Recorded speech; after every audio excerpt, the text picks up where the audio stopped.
اعوذ باللہ من الشیطان الرجیم پناہ مانگتا ہوں میں اللہ کی شیطان مردود سے۔ بسم اللہ الرحمن الرحیم شروع اللہ کا نام لے کر جو بڑا مہربان نہایت رحم والا ہے۔ اعوذ باللہ من الشیطان الرجیم بسم اللہ الرحمن الرحیم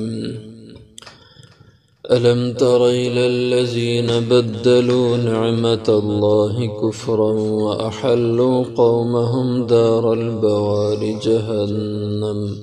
يصلونها وبئس القرار وجعلوا لله أندادا ليضلوا عن سبيله قل تمتعوا فإن مصيركم إلى النار قل لعبادي الذين آمنوا يقيموا الصلاة وينفقوا مما رزقناهم سرا وعلانية من قبل أن يأتي يوم لا بيع فيه ولا خلال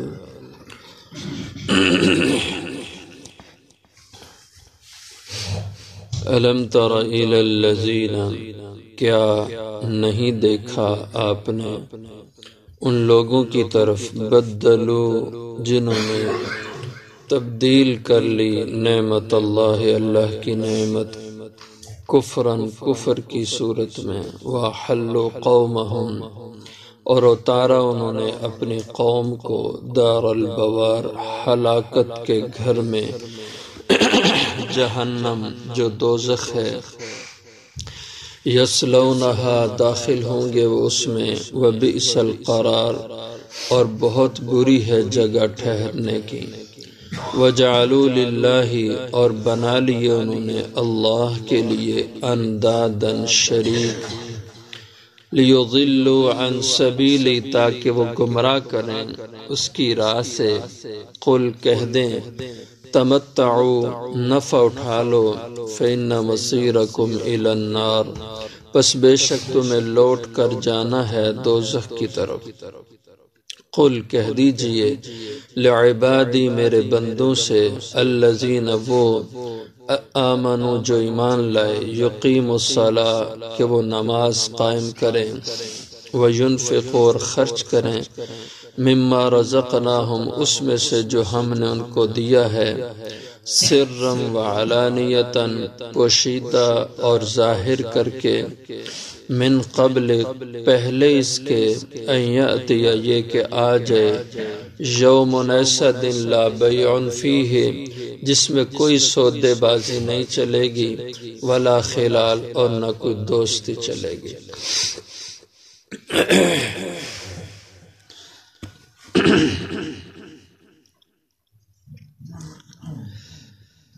اس میں اللہ جل شانہ نے اپنے نافرمان،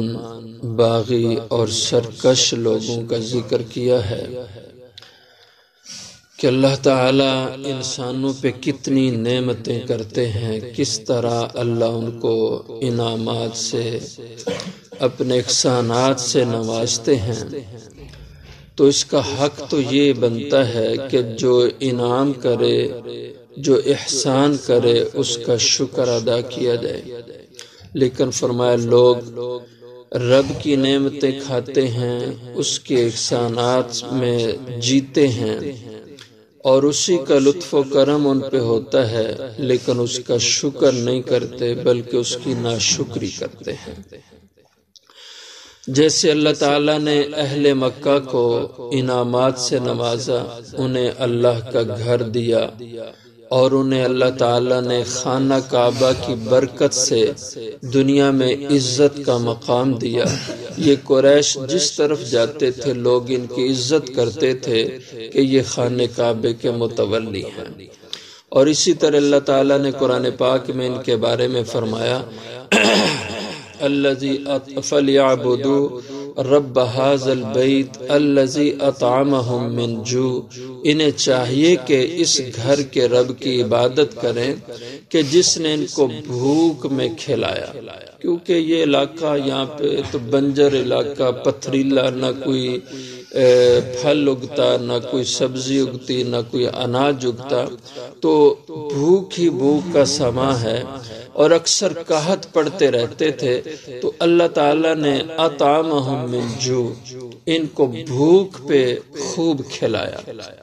اور پوری دنیا سے کھینچ کھینچ کے نعمتیں اللہ نے ان تک پہنچائیں۔ وَآمَنَهُم مِّن خَوْفٍ، اور دائیں بائیں دنیا میں چوری ڈکیتی عام تھی اس زمانے میں، لیکن یہ قریش جس رخ پہ جاتے تھے ان کے قافلے مال سے لدے ہوتے تھے، لیکن کوئی انہیں ہاتھ نہیں لگاتا تھا کہ یہ قریش کا قافلہ ہے۔ تو فرمایا رب نے اتنی نعمتیں تمہیں دیں تو اس کا حق تو یہ تھا کہ تم اس رب کی بندگی کرتے، لیکن کیا کیا کہ نعمتوں کا بدلہ انہوں نے کفر اور شرک سے دیا، کہ اس رب کی عبادت کی بجائے اسی کے گھر میں 360 بت نصب کر دیے۔ حضور صلی اللہ علیہ وسلم نے خود فرمایا کہ انہوں نے بیت اللہ شریف کی دیواروں پر حضرت ابراہیم علیہ السلام کا بت بنا رکھا تھا، حضرت اسماعیل علیہ السلام کا، حضرت عیسیٰ علیہ السلام کا،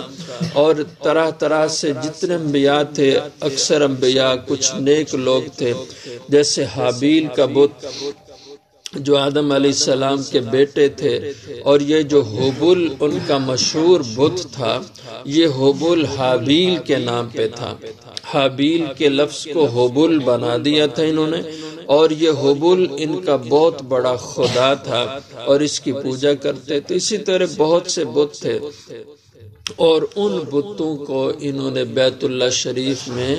اللہ کے گھر میں ان کو نصب کر دیا۔ اور جب مکہ معظمہ فتح کیا حضور صلی اللہ علیہ وسلم نے، تو اس دن آپ نے ان بتوں کو توڑا، اور جو مورتیاں بیت اللہ شریف کی دیواروں کے ساتھ لگائی تھی ان کو ختم کیا، اور پورے بیت اللہ کو بتوں سے آپ صلی اللہ علیہ وسلم نے پاک اور صاف کر دیا۔ تو یہ فرمایا الم تارا، کیا آپ دیکھتے نہیں ہو، الی الذین،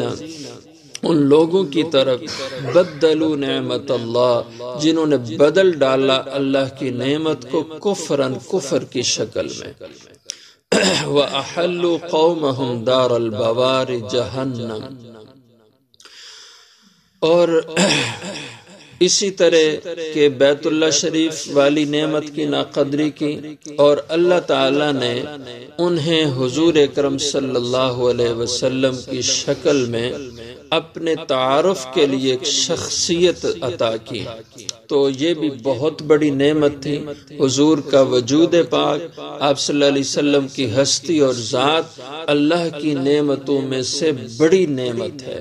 اللہ کی رحمتوں میں سے ایک بڑی رحمت ہے، جو آپ صلی اللہ علیہ وسلم کا وجود اللہ نے اس انسانیت میں، اس امت میں رکھا۔ تو اس کا بھی تقاضا اس نعمت الہیہ، اس رحمت الہیہ، اس احسان الہی کا حق تو یہ تھا کہ اللہ کے نبی کی اتباع کی جاتی، آپ کی بات کو مانا جاتا، آپ کے پیغام کو قبول کیا جاتا، لیکن لوگوں نے اس کے بجائے کفر کا راستہ اختیار کیا، ناشکری کا راستہ اختیار کیا، کہ آپ کی نافرمانی کی، آپ کے طور طریقے کو چھوڑا۔ آج مسلمان کا حال دیکھ لیں، یہ تو چلو قرآن اس زمانے میں اس وقت کے کافروں اور مشرکوں کو اس نے جھنجھوڑا، اور ظاہر ہے قرآن کسی خاص زمانے کے لیے تو نہیں ہے، یہ تو ہر دور کے انسانوں کے لیے کتاب ہدایت ہے۔ ذالک الکتاب لا ریب فیہ ھدی للمتقین، اس کو تو ہر زمانے کے انسانوں کے لیے اللہ نے رہنما اور ہدایت کی کتاب بنایا ہے۔ تو آج بھی دیکھ لیں، اللہ کی نعمتوں کو دیکھیں، اور نعمتوں کے بدلے میں جو انسان کفر کا راستہ اختیار کرتا ہے، شرک کو اپناتا ہے، اور ان نعمتوں کے بدلے میں انسان جو اپنے رب کی ناشکری کرتا ہے، اس کا بھی اندازہ کر لیں کہ یہ کتنا انسان ناشکرا ہے۔ وَأَحَلُّوا قَوْمَهُمْ دَارَ الْبَوَارِ، اتار دیا ان لوگوں نے اپنی قوموں کو دار البوار ہلاکت کے گھڑے میں، ہلاکت کے گھر میں پھینک دیا، اتار دیا۔ کس وجہ سے؟ ناشکری کا راستہ اختیار کرنے کی وجہ سے، اللہ کی نافرمانی کا راستہ، اللہ کی بغاوت اور سرکشی کا راستہ اپنانے کی وجہ سے، اور اللہ کے نبی کے طریقے اور آپ کی شریعت کے خلاف چلنے کی وجہ سے۔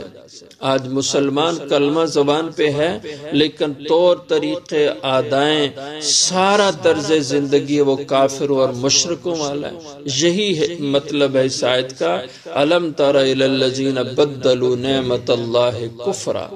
کہ کفر کا راستہ لوگوں نے اپنایا ہوا ہے جبکہ اللہ نے نعمت ایمان سے نوازا ہوا ہے۔ ایمان دل میں ہے، زبان پہ کلمہ ایمان کا ہے، لیکن زندگی کا طریقہ وہ سارا کفر والا ہے اور غیر قوموں والا ہے، اور اس کے نتیجے میں احلوا قومہم دار البوار، اتار دیا لوگوں نے اپنی قوموں کو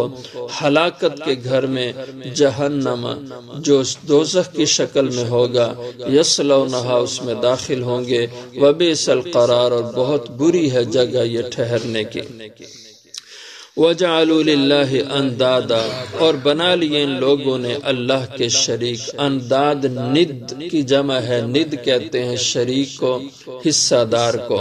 تو اللہ کے کتنے شریک بنا لیے، خدا کے علاوہ ان کو خدا بنا لیا۔ لِيُضِلُّوا عَنْ سَبِيلِ، تاکہ وہ گمراہ کر دیں لوگوں کو اللہ کی راہ سے۔ قُلْ تَمَتَّعُوا، کہہ دیجئے نفع اٹھا لو 4 دن اس دنیا سے اور اس کے انعامات سے، فَإِنَّ مَصِيرَكُمْ إِلَى النَّارِ، تو بالآخر بے شک تمہیں لوٹ جانا ہے دوزخ کی طرف۔ قُلْ لِعِبَادِي، کہہ دیجئے میرے بندوں سے، الَّذِينَ آمَنُوا، میرے کون سے بندے؟ جو ایمان والے۔ اصل بندے تو ایمان والے ہی ہیں جو اللہ کی بندگی میں چل رہے ہیں، اور جو اللہ کی بندگی نہیں کرتا وہ خدا کا بندہ کہلانے کا حقدار نہیں ہے۔ اور بندے ایمان والے کون ہیں؟ جو ایمان والے ہیں یقیم الصلاۃ، کہ یہ نماز کی پابندی کرتے رہیں۔ میرے ان بندوں سے کہہ دیں کہ یہ برابر نماز کو اس کی پابندی رکھیں، نماز کو قائم رکھیں۔ وَيُنْفِقُوا مِمَّا رَزَقْنَاهُمْ، اور نماز کے ساتھ ساتھ خرچ کرتے رہیں اللہ کی راہ میں، اللہ کی رضا کی جگہوں میں، اللہ کی خوشنودی کی جگہوں میں۔ اس کی کئی صورتیں ہیں اللہ کی راہ میں خرچ کرنے کی اور اللہ کو خوش کرنے کی اپنے مال کے ذریعے سے۔ مما رزقناہم، خرچ کرے اسی مال میں سے جو ہم نے ان کو دیا ہے۔ یہ جو انسان کہتا ہے نا میرے خون پسینے کی کمائی، یہ میرے ہنر کی کمائی ہے، یہ میرا کمال ہے، فرمایا کہ یہ ہم نے تمہیں دیا، اس کو ہمارا دیا ہوا سمجھا کرو۔ سرن، کبھی چھپا کے موقع ہو تو چھپا کے خرچ کرو، علانیتاً، کبھی ظاہر کرنے کا موقع ہو تو ظاہر کر کے خرچ کرو۔ یہ موقع کی بات ہوتی ہے، لیکن خرچ کرنا ہے اللہ کو راضی کرنے کے لیے۔ من قبل، اپنے ہاتھ سے اس سے پہلے خرچ کر لو، اس سے پہلے عمل کر لو کہ ان یاتی یوم، کہ یہ کہ آ جائے تم پہ ایسا دن، یعنی قیامت کا دن، لا بیع فیہ ولا خلال، جبکہ کوئی سودے بازی نہیں چل سکے گی۔ دنیا میں تو تم لے دے کے اپنے کام چلا لیتے ہو، کوئی اگر سزاوار ہو بھی جائے تو وہ کوئی لے دے کے اپنا معاملہ چلا لیتا ہے، راستہ کوئی نکال لیتا ہے اپنی خلاصی کا، لیکن آخرت میں لا بیع فیہ، کوئی سودے بازی کی صورت نہیں ہوگی۔ ایک تو یہ کہ پیسہ ہوگا ہی نہیں، دنیا ہوگی نہیں کہ جس کو دے کے کام چلا لے، لیکن بالفرض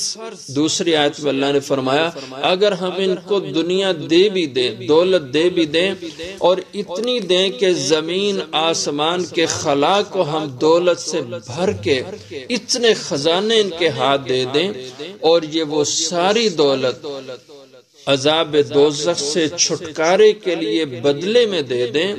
تو فرمایا کہ پھر بھی ان سے اس کو قبول نہیں کیا جائے گا اور پھر بھی چھوٹیں گے نہیں. اس لیے فرمایا لا بیع فی، اس دن سے پہلے عبادت کر لو، اللہ کی راہ میں اللہ کا دیا ہوا مال خرچ کر لو جس میں سودے بازی نہیں چل سکے گی، ولا خلال، اور نہ دوستیاں کام آ سکیں گی. تعلقات، دوستیاں، یہ سب ختم ہو جائیں گے، یہاں تک کہ رشتے ختم ہو جائیں گے. باپ بیٹے کا رشتہ ختم ہو جائے گا، بھائی بھائی کا رشتہ ختم ہو جائے گا، اور دوست سے بیگانہ ہو جائے گا. کوئی کسی سے واسطہ نہیں رہے گا، اپنی ذات کی فکر ہوگی، اپنی ذات کے کامیاب ہونے ناکام ہونا ہی انسان کے سامنے ہوگا. اس کو اپنے بیٹے کی بھی فکر نہیں، بھائی کی بھی فکر نہیں، باپ کی فکر نہیں، سب سے بے نیاز انسان ہوگا. اس کو فرمایا ولا خلال. اور دوسری آیت میں فرمایا الاخلاء یومئذ بعضهم لبعض عدو الا المتقون. سب دوست اس دن ایک دوسرے کے دشمن ہوں گے. اگر کوئی دوست کو کہے کہ یار ایک نیکی مجھے دے دو، وہ کہے گا جا تو کون ہے، میں نہیں تجھے جانتا. تو دوستوں سے دشمنی کا رویہ ان کا ہوگا، آپس میں بیگانے ہو جائیں گے. ہاں الا المتقون، صرف متقی لوگوں کی دوستی آپس میں قائم رہے گی، جو اللہ والے ہیں، نیک لوگ ہیں. اور یہی نیک لوگ گناہگاروں کی شفاعت اور سفارش بھی کریں گے. لیکن عام جو دوستیاں ہیں سب کی سب ختم ہو جائیں گی. تو فرماؤ اس دن سے پہلے خرچ کر لو، نمازوں کی پابندی کر لو جس میں کوئی بے نہیں، سودا بازی نہیں ہوگی، ولا خلال، اور جس میں کوئی دوستی نہیں چلے گی.